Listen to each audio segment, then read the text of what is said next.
우리는 잠시도 쉬지 못하는 세상에 살고 있습니다.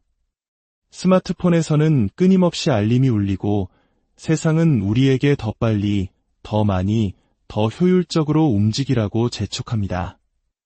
이러한 소음의 홍수 속에서 우리의 정신은 점차 마모되고 집중력은 흩어집니다. 하지만 만약 이 모든 소음에서 벗어나 오롯이 자신에게 집중하고 침묵하는 것만으로도 우리의 뇌를 근본적으로 변화시키고 잠재력을 최대로 끌어올릴 수 있다면 어떨까요? 오늘 우리는 신경과학의 관점에서 침묵과 내면으로의 집중이 어떻게 우리의 뇌를 재구성하고 우리를 더 나은 존재로 만드는지에 대한 깊이 있는 여정을 떠나보려 합니다.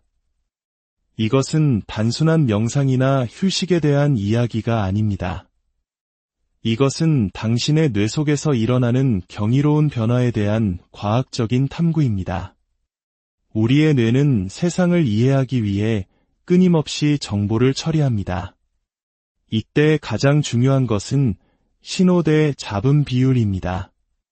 즉, 중요한 정보인 신호와 불필요한 정보인 잡음을 얼마나 잘 구분해내는가 하는 능력입니다.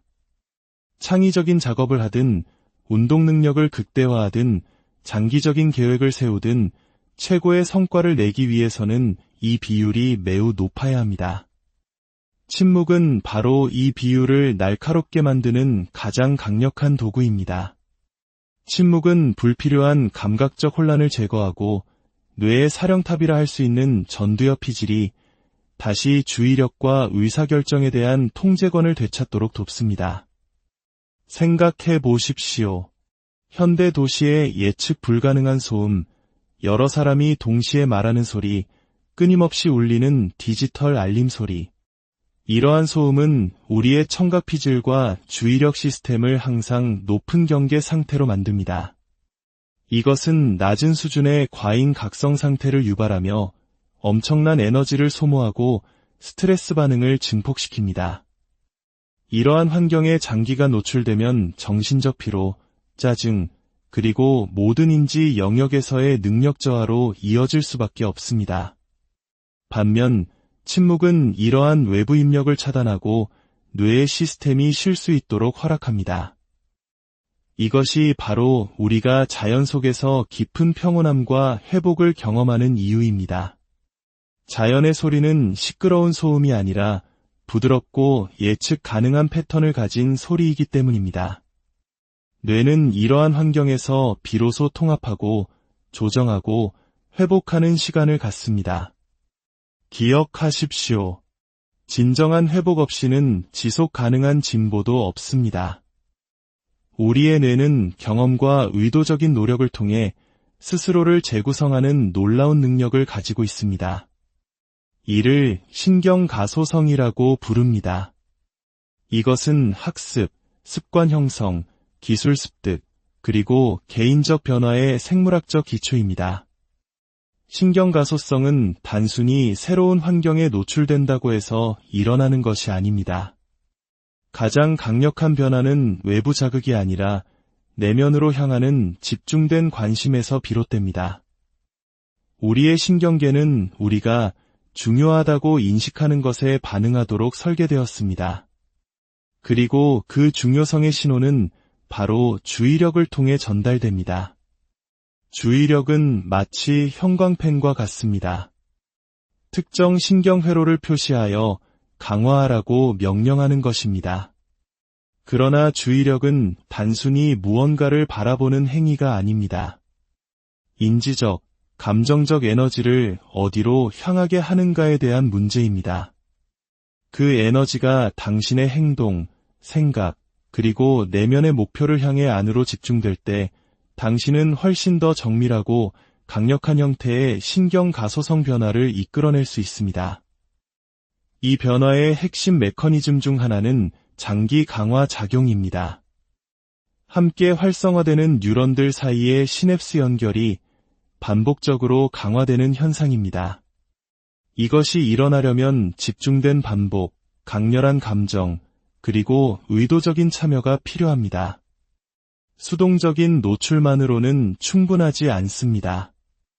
마치 수험생이 한 문제에 온 정신을 집중하거나 장인이 하나의 작품을 위해 수없이 망치질을 반복하는 것과 같습니다.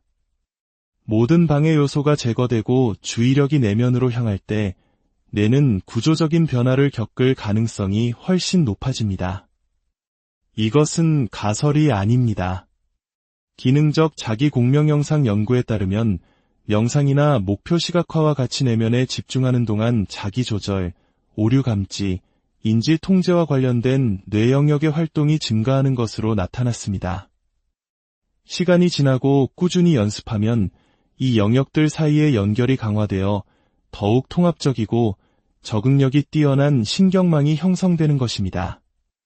이 과정은 도파민, 아세틸콜린과 같은 신경 조절 물질에 의해 크게 좌우됩니다. 이 화학 물질들은 경험에 대한 민감도를 높여 뇌의 변화 능력을 증폭시킵니다. 중요한 것은 이 물질들의 분비가 새로움과 주의력에 밀접하게 연결되어 있다는 점입니다. 당신이 내면의 목표나 약점에 감정적으로 몰입할 때 뇌는 그 집중을 의미 있는 것으로 해석하고 시냅스 변화를 촉진하는 신경 조절 물질을 방출합니다. 이것이 바로 외부의 소음이나 타인의 인정 없이 자신의 목표에 강박적으로 집중하는 것이 변화를 가속화하는 신경학적 이유입니다. 반대로 당신의 초점이 끊임없이 타인과의 비교, 갈등, 사회적 방해에 의해 밖으로 끌려나간다면 어떻게 될까요? 깊은 학습과 행동 변화를 지원하는 메커니즘은 희석됩니다. 당신의 도파민 반응은 조절되지 않고 주의력은 파편화되며 당신의 목표에 적응하는 뇌의 능력은 약화됩니다. 신경가소성은 여전히 일어나지만 그것은 당신의 내면의 청사진이 아닌 외부 세계에 의해 무질서하게 조각될 뿐입니다.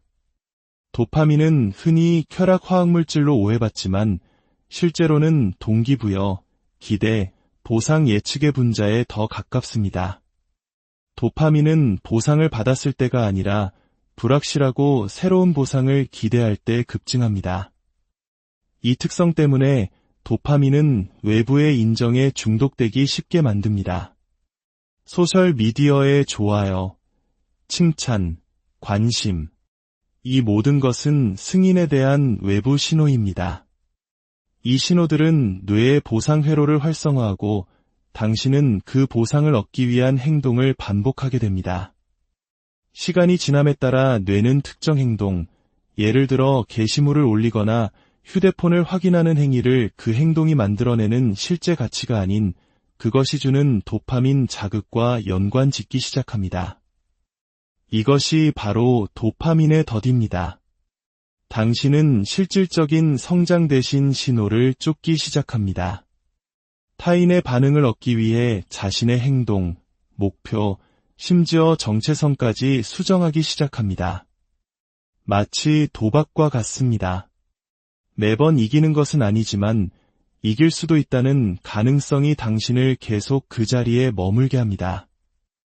이러한 가변적 보상 시스템은 뇌의 자연스러운 학습 시스템을 납치하여 유존성을 갖도록 재설계합니다. 신경영상 연구에 따르면 소셜미디어에서 좋아요를 받는 것은 중독과 관련된 뇌 영역을 활성화시킵니다. 외부 피드백을 더 많이 추구할수록 뇌의 기준 도파민 수치는 변하기 시작합니다. 뇌는 점차 학습이나 숙달과 같은 자연스러운 동기부여 원천에는 둔감해지고 외부 자극에 더 의존하게 됩니다. 이를 도파민 하향 조절이라고 하며 외부 입력 없이는 만족감을 느끼기 어려운 상태로 이어집니다. 이러한 변화는 당신의 정체성 형성에도 영향을 미칩니다. 당신의 자아감이 타인이 당신을 어떻게 인식하는지에 묵이게 되면 신경계는 평가 기능을 외부 세계에 위임하기 시작합니다. 이것이 나의 목표와 일치하는가? 라는 질문 대신 이것이 반응을 얻을 수 있을까? 라는 질문을 하게 되는 것입니다. 코르티솔은 우리 몸의 주요 스트레스 호르몬입니다. 진화적으로 코르티솔은 생명을 위협하는 상황에서 싸우거나 도망칠 수 있도록 몸을 준비시키는 중요한 역할을 합니다.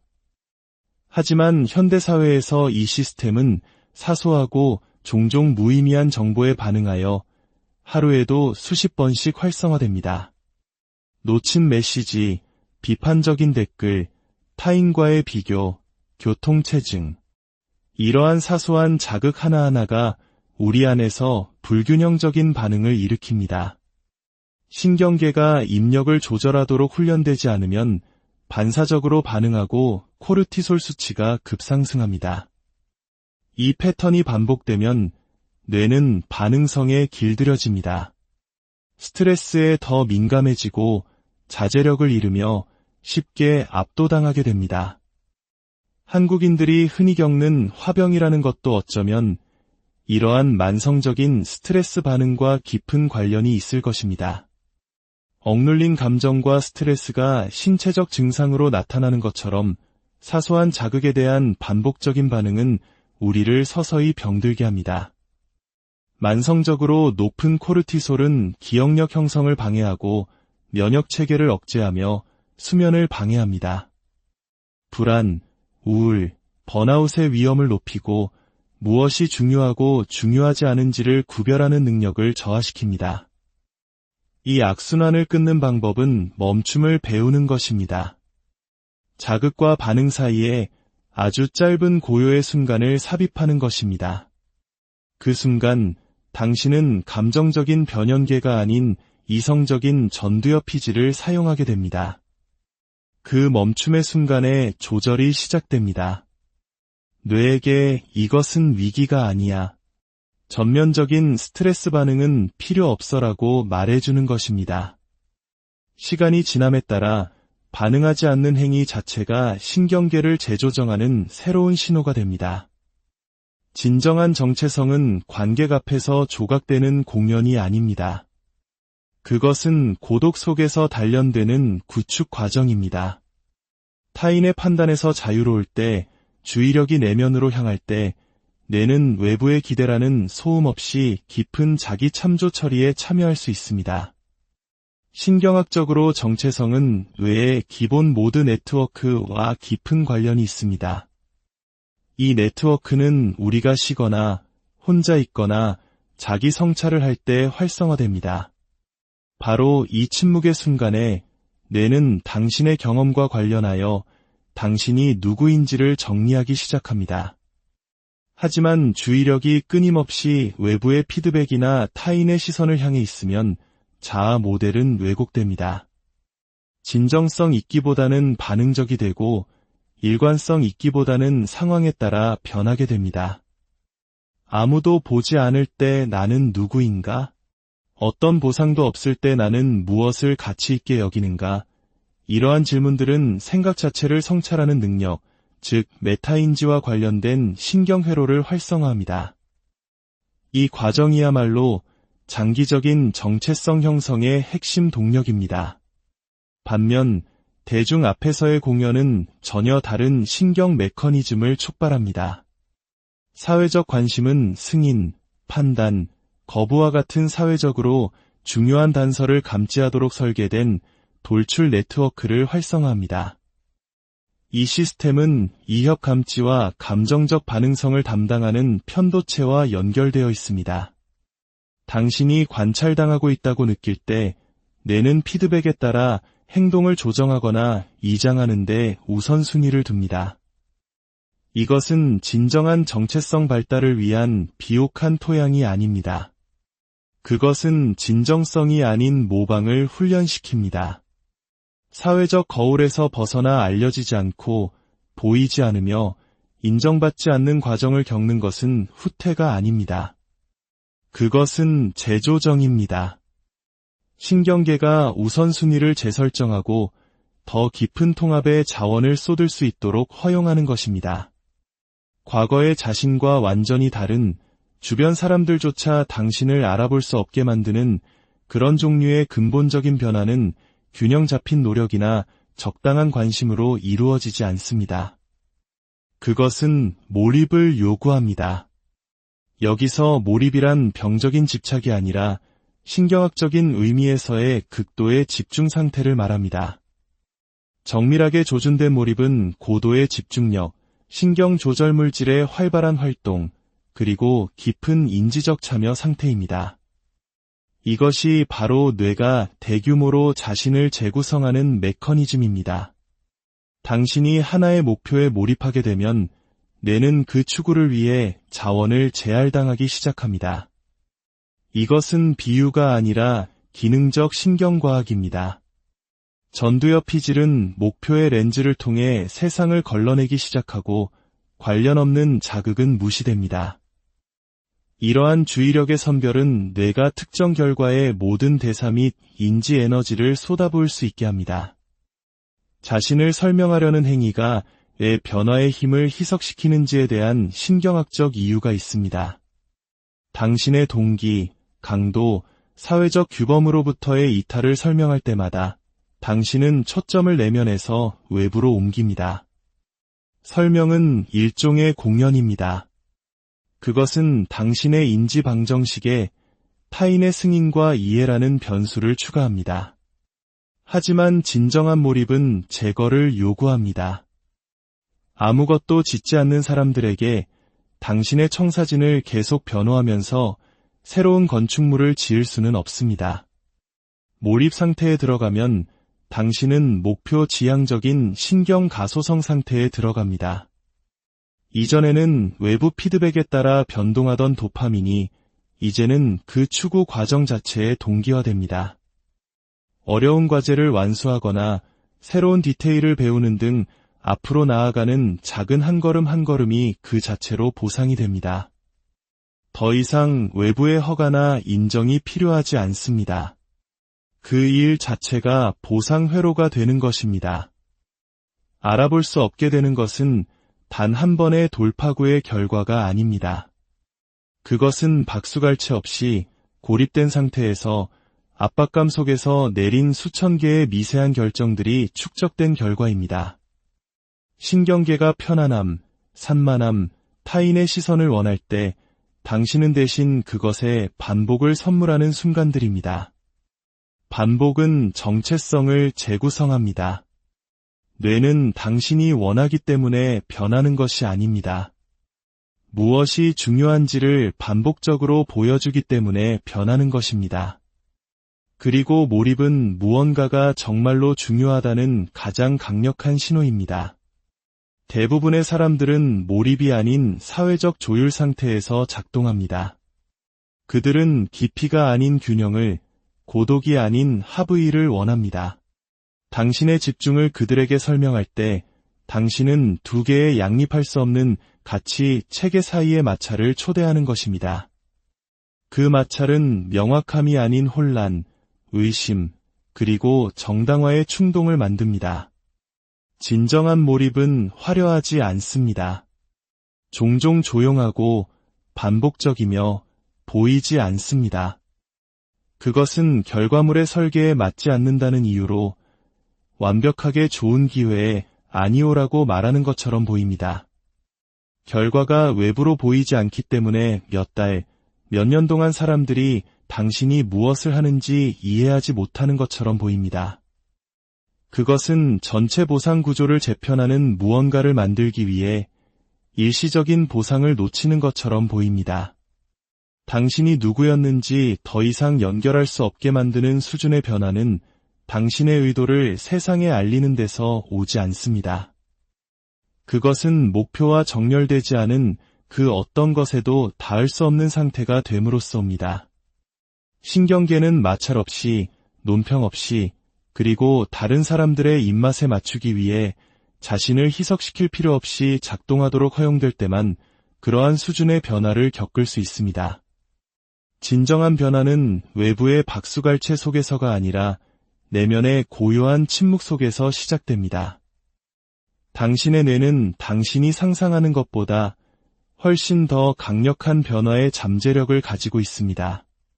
그 잠재력을 여는 열쇠는 소란스러운 세상에서 한 걸음 물러나 당신 내면의 목소리에 귀 기울이는 용기에 있습니다. 오늘 이 이야기가 당신에게 잠시나마 고요한 사색의 시간을 선물했다면 공유하기를 통해 주변의 소중한 분에게도 이 평온함을 나눠주는 것은 어떨까요? 구독을 눌러주시면 앞으로도 당신의 내면을 밝히는 깊이 있는 이야기들을 놓치지 않으실 수 있습니다. 우리는 잠시도 쉬지 못하는 세상에 살고 있습니다. 스마트폰에서는 끊임없이 알림이 울리고 세상은 우리에게 더 빨리, 더 많이, 더 효율적으로 움직이라고 재촉합니다. 이러한 소음의 홍수 속에서 우리의 정신은 점차 마모되고 집중력은 흩어집니다. 하지만 만약 이 모든 소음에서 벗어나 오롯이 자신에게 집중하고 침묵하는 것만으로도 우리의 뇌를 근본적으로 변화시키고 잠재력을 최대로 끌어올릴 수 있다면 어떨까요? 오늘 우리는 신경과학의 관점에서 침묵과 내면으로의 집중이 어떻게 우리의 뇌를 재구성하고 우리를 더 나은 존재로 만드는지에 대한 깊이 있는 여정을 떠나보려 합니다. 이것은 단순한 명상이나 휴식에 대한 이야기가 아닙니다. 이것은 당신의 뇌 속에서 일어나는 경이로운 변화에 대한 과학적인 탐구입니다. 우리의 뇌는 세상을 이해하기 위해 끊임없이 정보를 처리합니다. 이때 가장 중요한 것은 신호 대 잡음 비율입니다. 즉, 중요한 정보인 신호와 불필요한 정보인 잡음을 얼마나 잘 구분해내는가 하는 능력입니다. 창의적인 작업을 하든, 운동 능력을 극대화하든, 장기적인 계획을 세우든 최고의 성과를 내기 위해서는 이 비율이 매우 높아야 합니다. 침묵은 바로 이 비율을 날카롭게 만드는 가장 강력한 도구입니다. 침묵은 불필요한 감각적 혼란을 제거하고 뇌의 사령탑이라 할 수 있는 전두엽 피질이 다시 주의력과 의사결정에 대한 통제권을 되찾도록 돕습니다. 생각해 보십시오. 현대 도시의 예측 불가능한 소음, 여러 사람이 동시에 말하는 소리, 끊임없이 울리는 디지털 알림 소리. 이러한 소음은 우리의 청각 피질과 주의력 시스템을 항상 높은 경계 상태로 만듭니다. 이것은 낮은 수준의 과잉 각성 상태를 유발하며 엄청난 에너지를 소모하고 스트레스 반응을 증폭시킵니다. 이러한 환경에 장기간 노출되면 정신적 피로, 짜증, 그리고 모든 인지 영역에서의 능력 저하로 이어질 수밖에 없습니다. 반면 침묵은 이러한 외부 입력을 차단하고 뇌의 시스템이 쉴 수 있도록 허락합니다. 이것이 바로 우리가 자연 속에서 깊은 평온함과 회복을 경험하는 이유입니다. 자연의 소리는 시끄러운 소음이 아니라 부드럽고 예측 가능한 패턴을 가진 소리이기 때문입니다. 뇌는 이러한 환경에서 비로소 통합하고 조정하고 회복하는 시간을 갖습니다. 기억하십시오. 진정한 회복 없이는 지속 가능한 진보도 없습니다. 우리의 뇌는 경험과 의도적인 노력을 통해 스스로를 재구성하는 놀라운 능력을 가지고 있습니다. 이를 신경가소성이라고 부릅니다. 이것은 학습, 습관 형성, 기술 습득, 그리고 개인적 변화의 생물학적 기초입니다. 신경가소성은 단순히 새로운 환경에 노출된다고 해서 일어나는 것이 아닙니다. 가장 강력한 변화는 외부 자극이 아니라 내면으로 향하는 집중된 관심에서 비롯됩니다. 우리의 신경계는 우리가 중요하다고 인식하는 것에 반응하도록 설계되었습니다. 그리고 그 중요성의 신호는 바로 주의력을 통해 전달됩니다. 주의력은 마치 형광펜과 같습니다. 특정 신경회로를 표시하여 강화하라고 명령하는 것입니다. 그러나 주의력은 단순히 무언가를 바라보는 행위가 아닙니다. 인지적, 감정적 에너지를 어디로 향하게 하는가에 대한 문제입니다. 그 에너지가 당신의 행동, 생각, 그리고 내면의 목표를 향해 안으로 집중될 때 당신은 훨씬 더 정밀하고 강력한 형태의 신경가소성 변화를 이끌어낼 수 있습니다. 이 변화의 핵심 메커니즘 중 하나는 장기 강화 작용입니다. 함께 활성화되는 뉴런들 사이의 시냅스 연결이 반복적으로 강화되는 현상입니다. 이것이 일어나려면 집중된 반복, 강렬한 감정, 그리고 의도적인 참여가 필요합니다. 수동적인 노출만으로는 충분하지 않습니다. 마치 수험생이 한 문제에 온 정신을 집중하거나 장인이 하나의 작품을 위해 수없이 망치질을 반복하는 것과 같습니다. 모든 방해 요소가 제거되고 주의력이 내면으로 향할 때 뇌는 구조적인 변화를 겪을 가능성이 훨씬 높아집니다. 이것은 가설이 아닙니다. 기능적 자기 공명 영상 연구에 따르면 명상이나 목표 시각화와 같이 내면에 집중하는 동안 자기 조절, 오류 감지, 인지 통제와 관련된 뇌 영역의 활동이 증가하는 것으로 나타났습니다. 시간이 지나고 꾸준히 연습하면 이 영역들 사이의 연결이 강화되어 더욱 통합적이고 적응력이 뛰어난 신경망이 형성되는 것입니다. 이 과정은 도파민, 아세틸콜린과 같은 신경 조절 물질에 의해 크게 좌우됩니다. 이 화학 물질들은 경험에 대한 민감도를 높여 뇌의 변화 능력을 증폭시킵니다. 중요한 것은 이 물질들의 분비가 새로움과 주의력에 밀접하게 연결되어 있다는 점입니다. 당신이 내면의 목표나 약점에 감정적으로 몰입할 때 뇌는 그 집중을 의미 있는 것으로 해석하고 시냅스 변화를 촉진하는 신경 조절 물질을 방출합니다. 이것이 바로 외부의 소음이나 타인의 인정 없이 자신의 목표에 강박적으로 집중하는 것이 변화를 가속화하는 신경학적 이유입니다. 반대로 당신의 초점이 끊임없이 타인과의 비교, 갈등, 사회적 방해에 의해 밖으로 끌려나간다면 어떻게 될까요? 깊은 학습과 행동 변화를 지원하는 메커니즘은 희석됩니다. 당신의 도파민 반응은 조절되지 않고 주의력은 파편화되며 당신의 목표에 적응하는 뇌의 능력은 약화됩니다. 신경가소성은 여전히 일어나지만 그것은 당신의 내면의 청사진이 아닌 외부 세계에 의해 무질서하게 조각될 뿐입니다. 도파민은 흔히 쾌락 화학물질로 오해받지만 실제로는 동기부여, 기대, 보상 예측의 분자에 더 가깝습니다. 도파민은 보상을 받았을 때가 아니라 불확실하고 새로운 보상을 기대할 때 급증합니다. 이 특성 때문에 도파민은 외부의 인정에 중독되기 쉽게 만듭니다. 소셜미디어의 좋아요, 칭찬, 관심, 이 모든 것은 승인에 대한 외부 신호입니다. 이 신호들은 뇌의 보상 회로를 활성화하고 당신은 그 보상을 얻기 위한 행동을 반복하게 됩니다. 시간이 지남에 따라 뇌는 특정 행동, 예를 들어 게시물을 올리거나 휴대폰을 확인하는 행위를 그 행동이 만들어내는 실제 가치가 아닌 그것이 주는 도파민 자극과 연관 짓기 시작합니다. 이것이 바로 도파민의 덫입니다. 당신은 실질적인 성장 대신 신호를 쫓기 시작합니다.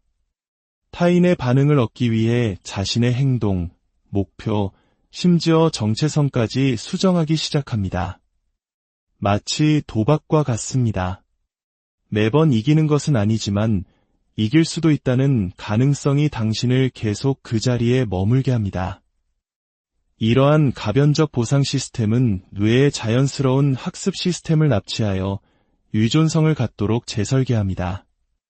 신경영상 연구에 따르면 소셜미디어에서 좋아요를 받는 것은 중독과 관련된 뇌 영역을 활성화시킵니다. 외부 피드백을 더 많이 추구할수록 뇌의 기준 도파민 수치는 변하기 시작합니다. 뇌는 점차 학습이나 숙달과 같은 자연스러운 동기부여 원천에는 둔감해지고 외부 자극에 더 의존하게 됩니다. 이를 도파민 하향 조절이라고 하며 외부 입력 없이는 만족감을 느끼기 어려운 상태로 이어집니다.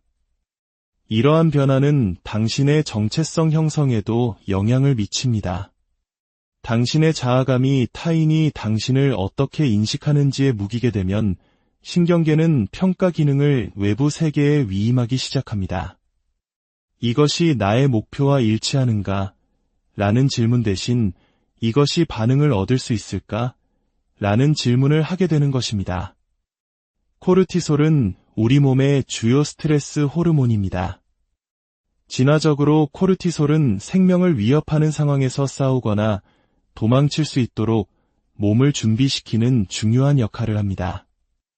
하지만 현대사회에서 이 시스템은 사소하고 종종 무의미한 정보에 반응하여 하루에도 수십 번씩 활성화됩니다. 놓친 메시지, 비판적인 댓글, 타인과의 비교, 교통체증. 이러한 사소한 자극 하나하나가 우리 안에서 불균형적인 반응을 일으킵니다. 신경계가 입력을 조절하도록 훈련되지 않으면 반사적으로 반응하고 코르티솔 수치가 급상승합니다. 이 패턴이 반복되면 뇌는 반응성에 길들여집니다. 스트레스에 더 민감해지고 자제력을 잃으며 쉽게 압도당하게 됩니다. 한국인들이 흔히 겪는 화병이라는 것도 어쩌면 이러한 만성적인 스트레스 반응과 깊은 관련이 있을 것입니다. 억눌린 감정과 스트레스가 신체적 증상으로 나타나는 것처럼 사소한 자극에 대한 반복적인 반응은 우리를 서서히 병들게 합니다. 만성적으로 높은 코르티솔은 기억력 형성을 방해하고 면역 체계를 억제하며 수면을 방해합니다.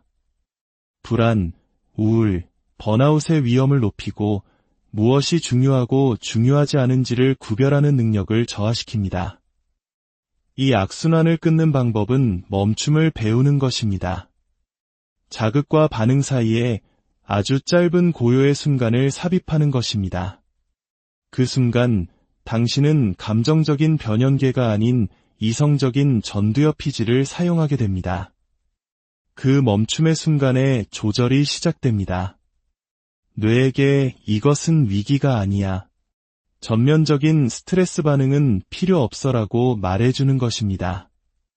시간이 지남에 따라 반응하지 않는 행위 자체가 신경계를 재조정하는 새로운 신호가 됩니다. 진정한 정체성은 관객 앞에서 조각되는 공연이 아닙니다.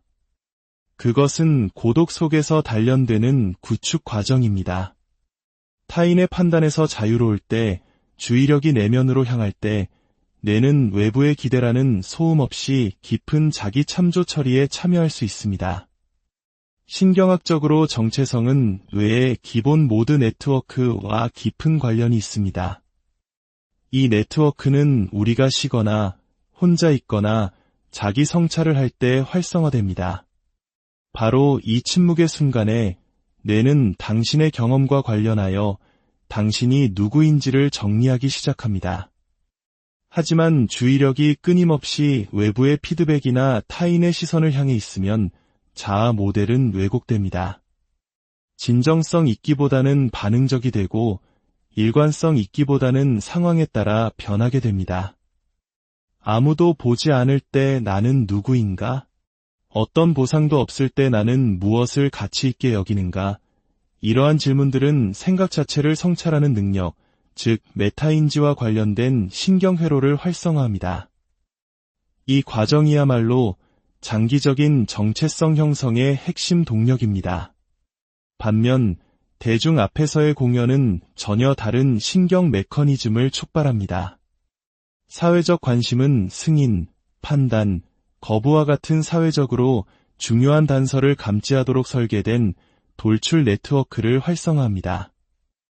이 시스템은 이협 감지와 감정적 반응성을 담당하는 편도체와 연결되어 있습니다. 당신이 관찰당하고 있다고 느낄 때 뇌는 피드백에 따라 행동을 조정하거나 이장하는 데 우선순위를 둡니다. 이것은 진정한 정체성 발달을 위한 비옥한 토양이 아닙니다. 그것은 진정성이 아닌 모방을 훈련시킵니다. 사회적 거울에서 벗어나 알려지지 않고 보이지 않으며 인정받지 않는 과정을 겪는 것은 후퇴가 아닙니다. 그것은 재조정입니다. 신경계가 우선순위를 재설정하고 더 깊은 통합의 자원을 쏟을 수 있도록 허용하는 것입니다. 과거의 자신과 완전히 다른 주변 사람들조차 당신을 알아볼 수 없게 만드는 그런 종류의 근본적인 변화는 균형 잡힌 노력이나 적당한 관심으로 이루어지지 않습니다. 그것은 몰입을 요구합니다. 여기서 몰입이란 병적인 집착이 아니라 신경학적인 의미에서의 극도의 집중 상태를 말합니다. 정밀하게 조준된 몰입은 고도의 집중력, 신경 조절 물질의 활발한 활동, 그리고 깊은 인지적 참여 상태입니다. 이것이 바로 뇌가 대규모로 자신을 재구성하는 메커니즘입니다.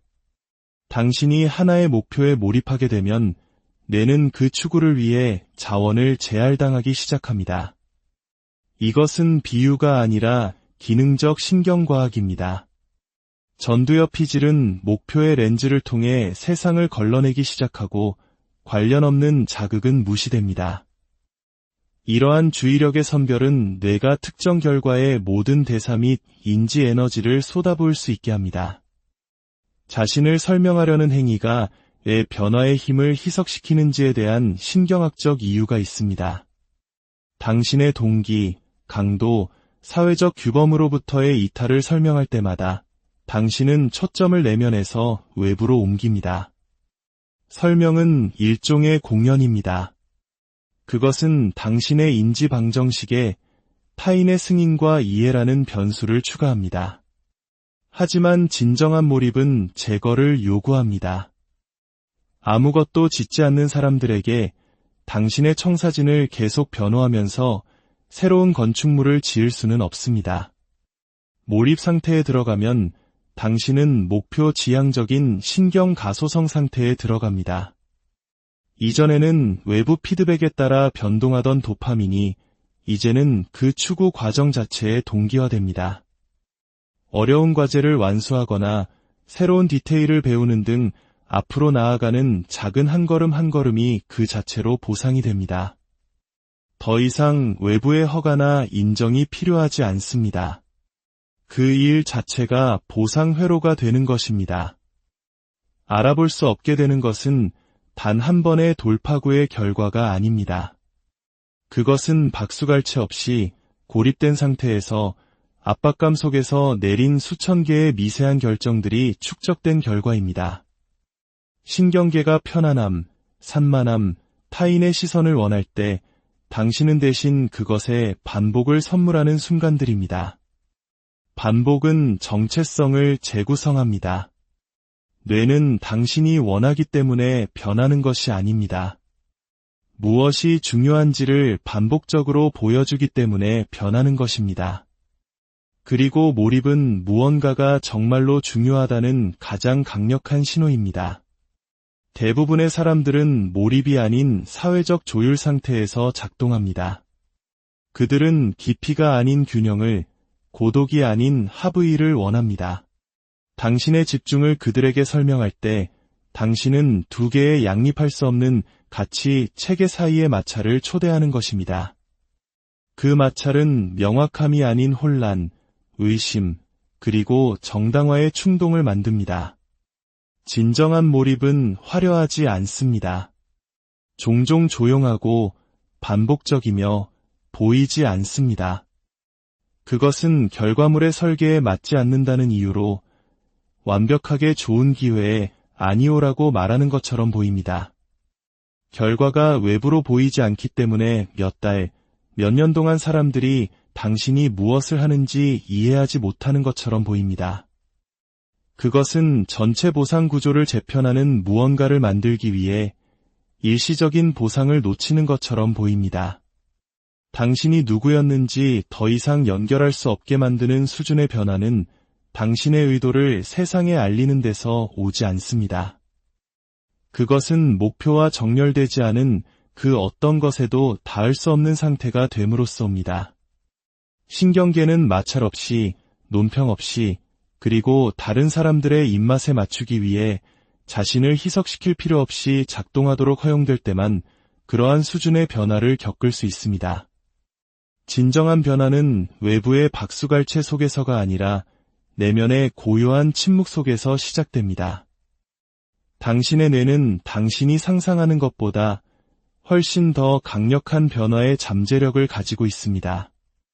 그 잠재력을 여는 열쇠는 소란스러운 세상에서 한 걸음 물러나 당신 내면의 목소리에 귀 기울이는 용기에 있습니다. 오늘 이 이야기가 당신에게 잠시나마 고요한 사색의 시간을 선물했다면 공유하기를 통해 주변의 소중한 분에게도 이 평온함을 나눠주는 것은 어떨까요? 구독을 눌러주시면 앞으로도 당신의 내면을 밝히는 깊이 있는 이야기들을 놓치지 않으실 수 있습니다. 우리는 잠시도 쉬지 못하는 세상에 살고 있습니다. 스마트폰에서는 끊임없이 알림이 울리고 세상은 우리에게 더 빨리, 더 많이, 더 효율적으로 움직이라고 재촉합니다. 이러한 소음의 홍수 속에서 우리의 정신은 점차 마모되고 집중력은 흩어집니다. 하지만 만약 이 모든 소음에서 벗어나 오롯이 자신에게 집중하고 침묵하는 것만으로도 우리의 뇌를 근본적으로 변화시키고 잠재력을 최대로 끌어올릴 수 있다면 어떨까요? 오늘 우리는 신경과학의 관점에서 침묵과 내면으로의 집중이 어떻게 우리의 뇌를 재구성하고 우리를 더 나은 존재로 만드는지에 대한 깊이 있는 여정을 떠나보려 합니다. 이것은 단순한 명상이나 휴식에 대한 이야기가 아닙니다. 이것은 당신의 뇌 속에서 일어나는 경이로운 변화에 대한 과학적인 탐구입니다. 우리의 뇌는 세상을 이해하기 위해 끊임없이 정보를 처리합니다.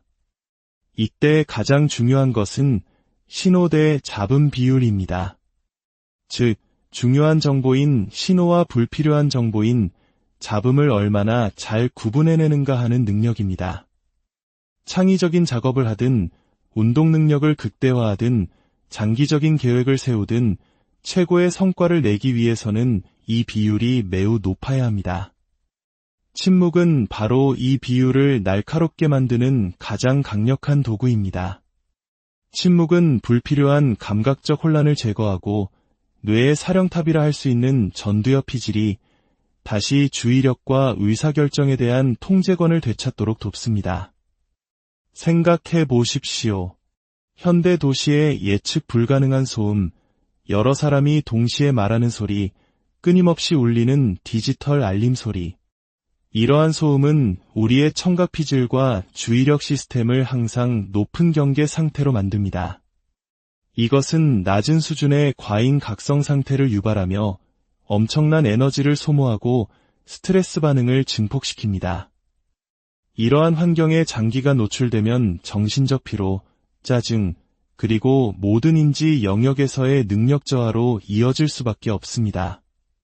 반면 침묵은 이러한 외부 입력을 차단하고 뇌의 시스템이 쉴 수 있도록 허락합니다.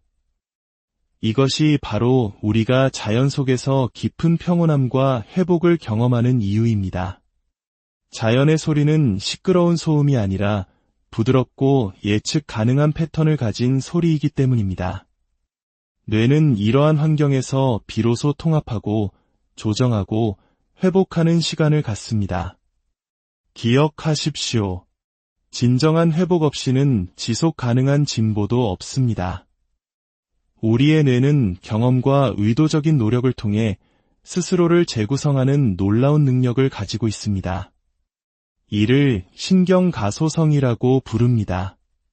이것은 학습, 습관 형성, 기술 습득, 그리고 개인적 변화의 생물학적 기초입니다. 신경가소성은 단순히 새로운 환경에 노출된다고 해서 일어나는 것이 아닙니다. 가장 강력한 변화는 외부 자극이 아니라 내면으로 향하는 집중된 관심에서 비롯됩니다. 우리의 신경계는 우리가 중요하다고 인식하는 것에 반응하도록 설계되었습니다. 그리고 그 중요성의 신호는 바로 주의력을 통해 전달됩니다. 주의력은 마치 형광펜과 같습니다. 특정 신경회로를 표시하여 강화하라고 명령하는 것입니다. 그러나 주의력은 단순히 무언가를 바라보는 행위가 아닙니다. 인지적, 감정적 에너지를 어디로 향하게 하는가에 대한 문제입니다. 그 에너지가 당신의 행동, 생각, 그리고 내면의 목표를 향해 안으로 집중될 때 당신은 훨씬 더 정밀하고 강력한 형태의 신경가소성 변화를 이끌어낼 수 있습니다. 이 변화의 핵심 메커니즘 중 하나는 장기 강화 작용입니다. 함께 활성화되는 뉴런들 사이의 시냅스 연결이 반복적으로 강화되는 현상입니다. 이것이 일어나려면 집중된 반복, 강렬한 감정, 그리고 의도적인 참여가 필요합니다. 수동적인 노출만으로는 충분하지 않습니다. 마치 수험생이 한 문제에 온 정신을 집중하거나 장인이 하나의 작품을 위해 수없이 망치질을 반복하는 것과 같습니다. 모든 방해 요소가 제거되고 주의력이 내면으로 향할 때 뇌는 구조적인 변화를 겪을 가능성이 훨씬 높아집니다. 이것은 가설이 아닙니다. 기능적 자기 공명 영상 연구에 따르면 명상이나 목표 시각화와 같이 내면에 집중하는 동안 자기 조절, 오류 감지, 인지 통제와 관련된 뇌 영역의 활동이 증가하는 것으로 나타났습니다. 시간이 지나고 꾸준히 연습하면 이 영역들 사이의 연결이 강화되어 더욱 통합적이고 적응력이 뛰어난 신경망이 형성되는 것입니다. 이 과정은 도파민, 아세틸콜린과 같은 신경 조절 물질에 의해 크게 좌우됩니다. 이 화학 물질들은 경험에 대한 민감도를 높여 뇌의 변화 능력을 증폭시킵니다. 중요한 것은 이 물질들의 분비가 새로움과 주의력에 밀접하게 연결되어 있다는 점입니다. 당신이 내면의 목표나 약점에 감정적으로 몰입할 때 뇌는 그 집중을 의미 있는 것으로 해석하고 시냅스 변화를 촉진하는 신경 조절 물질을 방출합니다. 이것이 바로 외부의 소음이나 타인의 인정 없이 자신의 목표에 강박적으로 집중하는 것이 변화를 가속화하는 신경학적 이유입니다. 반대로 당신의 초점이 끊임없이 타인과의 비교, 갈등, 사회적 방해에 의해 밖으로 끌려나간다면 어떻게 될까요? 깊은 학습과 행동 변화를 지원하는 메커니즘은 희석됩니다. 당신의 도파민 반응은 조절되지 않고 주의력은 파편화되며 당신의 목표에 적응하는 뇌의 능력은 약화됩니다. 신경가소성은 여전히 일어나지만 그것은 당신의 내면의 청사진이 아닌 외부 세계에 의해 무질서하게 조각될 뿐입니다. 도파민은 흔히 쾌락 화학물질로 오해받지만 실제로는 동기부여, 기대, 보상 예측의 분자에 더 가깝습니다. 도파민은 보상을 받았을 때가 아니라 불확실하고 새로운 보상을 기대할 때 급증합니다. 이 특성 때문에 도파민은 외부의 인정에 중독되기 쉽게 만듭니다. 소셜미디어의 좋아요, 칭찬, 관심, 이 모든 것은 승인에 대한 외부 신호입니다. 이 신호들은 뇌의 보상 회로를 활성화하고 당신은 그 보상을 얻기 위한 행동을 반복하게 됩니다. 시간이 지남에 따라 뇌는 특정 행동, 예를 들어 게시물을 올리거나 휴대폰을 확인하는 행위를 그 행동이 만들어내는 실제 가치가 아닌 그것이 주는 도파민 자극과 연관 짓기 시작합니다. 이것이 바로 도파민의 덫입니다. 당신은 실질적인 성장 대신 신호를 쫓기 시작합니다. 타인의 반응을 얻기 위해 자신의 행동, 목표, 심지어 정체성까지 수정하기 시작합니다. 마치 도박과 같습니다.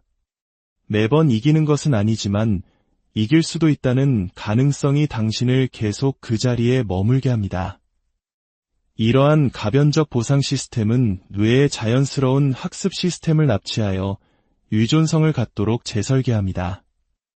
신경영상 연구에 따르면 소셜미디어에서 좋아요를 받는 것은 중독과 관련된 뇌 영역을 활성화시킵니다. 외부 피드백을 더 많이 추구할수록 뇌의 기준 도파민 수치는 변하기 시작합니다. 뇌는 점차 학습이나 숙달과 같은 자연스러운 동기부여 원천에는 둔감해지고 외부 자극에 더 의존하게 됩니다. 이를 도파민 하향 조절이라고 하며 외부 입력 없이는 만족감을 느끼기 어려운 상태로 이어집니다. 이러한 변화는 당신의 정체성 형성에도 영향을 미칩니다. 당신의 자아감이 타인이 당신을 어떻게 인식하는지에 묵이게 되면 신경계는 평가 기능을 외부 세계에 위임하기 시작합니다. 이것이 나의 목표와 일치하는가, 라는 질문 대신 이것이 반응을 얻을 수 있을까? 라는 질문을 하게 되는 것입니다. 코르티솔은 우리 몸의 주요 스트레스 호르몬입니다. 진화적으로 코르티솔은 생명을 위협하는 상황에서 싸우거나 도망칠 수 있도록 몸을 준비시키는 중요한 역할을 합니다. 하지만 현대사회에서 이 시스템은 사소하고 종종 무의미한 정보에 반응하여 하루에도 수십 번씩 활성화됩니다. 놓친 메시지, 비판적인 댓글, 타인과의 비교, 교통체증. 이러한 사소한 자극 하나하나가 우리 안에서 불균형적인 반응을 일으킵니다. 신경계가 입력을 조절하도록 훈련되지 않으면 반사적으로 반응하고 코르티솔 수치가 급상승합니다. 이 패턴이 반복되면 뇌는 반응성에 길들여집니다. 스트레스에 더 민감해지고 자제력을 잃으며 쉽게 압도당하게 됩니다. 한국인들이 흔히 겪는 화병이라는 것도 어쩌면 이러한 만성적인 스트레스 반응과 깊은 관련이 있을 것입니다. 억눌린 감정과 스트레스가 신체적 증상으로 나타나는 것처럼 사소한 자극에 대한 반복적인 반응은 우리를 서서히 병들게 합니다. 만성적으로 높은 코르티솔은 기억력 형성을 방해하고 면역 체계를 억제하며 수면을 방해합니다. 불안, 우울, 번아웃의 위험을 높이고 무엇이 중요하고 중요하지 않은지를 구별하는 능력을 저하시킵니다. 이 악순환을 끊는 방법은 멈춤을 배우는 것입니다. 자극과 반응 사이에 아주 짧은 고요의 순간을 삽입하는 것입니다.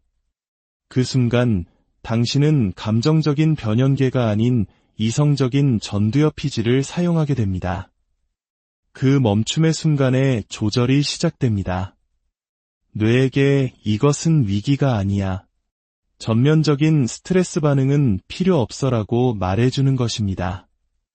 시간이 지남에 따라 반응하지 않는 행위 자체가 신경계를 재조정하는 새로운 신호가 됩니다.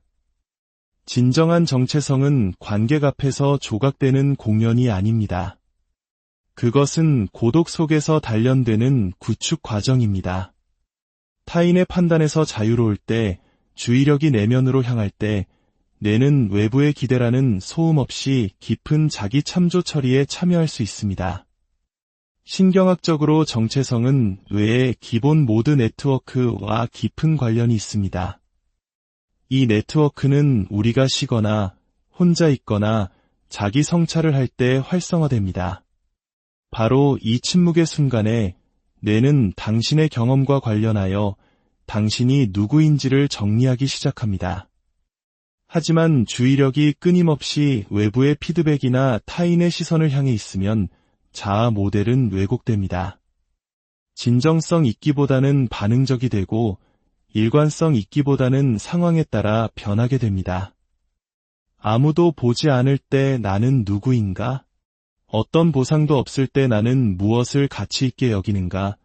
이러한 질문들은 생각 자체를 성찰하는 능력, 즉 메타인지와 관련된 신경회로를 활성화합니다.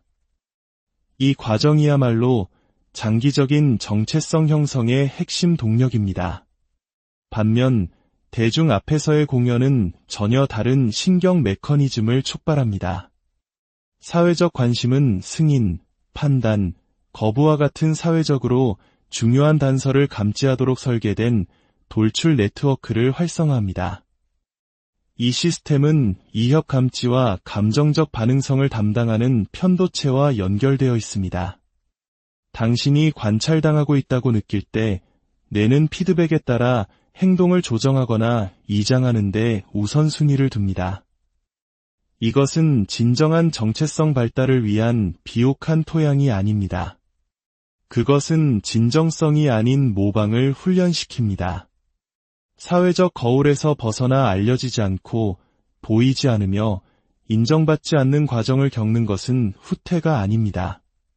그것은 재조정입니다. 신경계가 우선순위를 재설정하고 더 깊은 통합의 자원을 쏟을 수 있도록 허용하는 것입니다. 과거의 자신과 완전히 다른 주변 사람들조차 당신을 알아볼 수 없게 만드는 그런 종류의 근본적인 변화는 균형 잡힌 노력이나 적당한 관심으로 이루어지지 않습니다. 그것은 몰입을 요구합니다. 여기서 몰입이란 병적인 집착이 아니라 신경학적인 의미에서의 극도의 집중 상태를 말합니다. 정밀하게 조준된 몰입은 고도의 집중력, 신경 조절 물질의 활발한 활동, 그리고 깊은 인지적 참여 상태입니다. 이것이 바로 뇌가 대규모로 자신을 재구성하는 메커니즘입니다. 당신이 하나의 목표에 몰입하게 되면 뇌는 그 추구를 위해 자원을 제할당하기 시작합니다. 이것은 비유가 아니라 기능적 신경과학입니다. 전두엽 피질은 목표의 렌즈를 통해 세상을 걸러내기 시작하고 관련 없는 자극은 무시됩니다. 이러한 주의력의 선별은 뇌가 특정 결과에 모든 대사 및 인지 에너지를 쏟아부을 수 있게 합니다. 자신을 설명하려는 행위가 왜 변화의 힘을 희석시키는지에 대한 신경학적 이유가 있습니다. 당신의 동기, 강도, 사회적 규범으로부터의 이탈을 설명할 때마다 당신은 초점을 내면에서 외부로 옮깁니다. 설명은 일종의 공연입니다. 그것은 당신의 인지 방정식에 타인의 승인과 이해라는 변수를 추가합니다. 하지만 진정한 몰입은 제거를 요구합니다. 아무것도 짓지 않는 사람들에게 당신의 청사진을 계속 변호하면서 새로운 건축물을 지을 수는 없습니다. 몰입 상태에 들어가면 당신은 목표 지향적인 신경 가소성 상태에 들어갑니다. 이전에는 외부 피드백에 따라 변동하던 도파민이 이제는 그 추구 과정 자체에 동기화됩니다.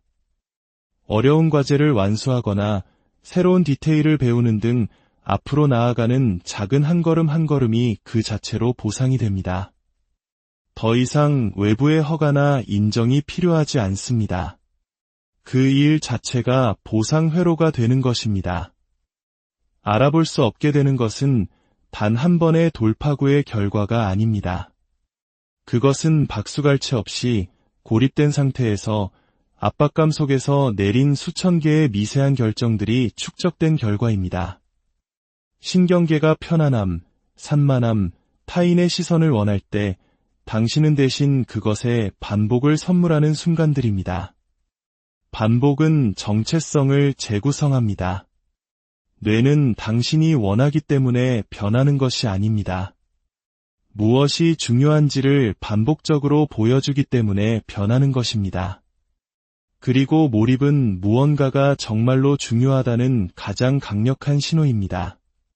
대부분의 사람들은 몰입이 아닌 사회적 조율 상태에서 작동합니다. 그들은 깊이가 아닌 균형을, 고독이 아닌 합의를 원합니다.